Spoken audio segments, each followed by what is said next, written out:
Hey YouTube, this is my latest video. Today I'm working on a Magma, which is I believe by MTX, Magma base, nothing special.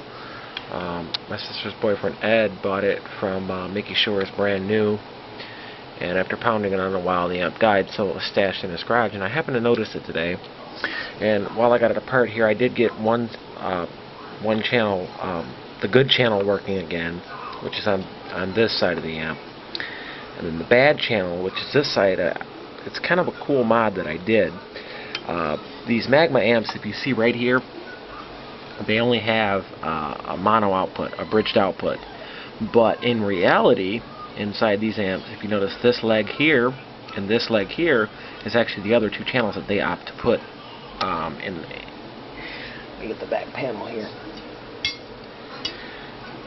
They just put speaker, let's see if we can get this here, speaker plus and minus, and the other two were capped off. But on these Magma amps on the inside, if you flip the board over, which is one good mod, right from the rip, you'll see that here and here is just your actual ground. If you see it goes, the camera went out, here and here it just goes across, and this here is your actual bridged output. So if you solder even one wire to either one of these, that would give you your ground and then your left and right, and this would be actually a stereo amp. But back to the original reason why I am doing this video.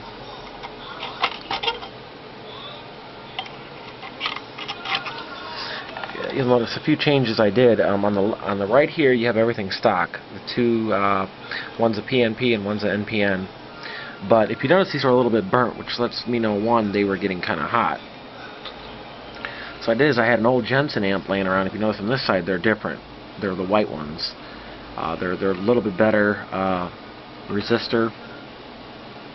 So I'm going to end up doing this side the same way, but I figure this is kind of like a split shot. The factory 50 watt PNP and NPN, and these I got out of an old it's not Daewoo. Got them out of Herman Caird or whatever it's called. Really high-end house stereo. But I did look up the specs on both these. One is PNP, one is NPN, and they are a little bit higher. These are 80 watts. So I did manage to power it up with these 80 watt transistors in there with the new resistors, and so far it does sound pretty good. It's working again on the channel that was fried. Here's one of the other chips that were in there, cheap generic 50 watt. I believe this was the B778, so I believe this was the NPN. No, it's the PNP one. The NPN that I took out was actually the D998. And this one here, when I did a test on it, the collector, the center collector was wide open, so it was throwing the full rail. So I took those two out and was experimenting. First I took the one bad one out and put the NPN in there, and then put the PNP in there of an 80 watt chip, and man, so far it's so good. So I'm going to go ahead and do the other side the same way, and then we'll power it up and I'll give you first-hand demonstration. These came out of a Jensen, and they measured the same 1.9 ohm.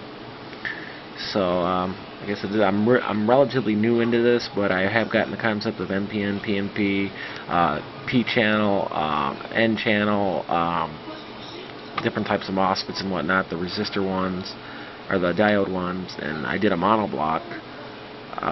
But I just figured I would do a demonstration video. These are like crappy amps, and I'm seeing I didn't pay anything for it. It was sitting in the garage of my sister's boyfriend, and just messing with it. This thing so far, with the stereo output, I plan on using this for my vocals with built-in crossover at about 150 hertz. So when I get it done, I'll make one more video.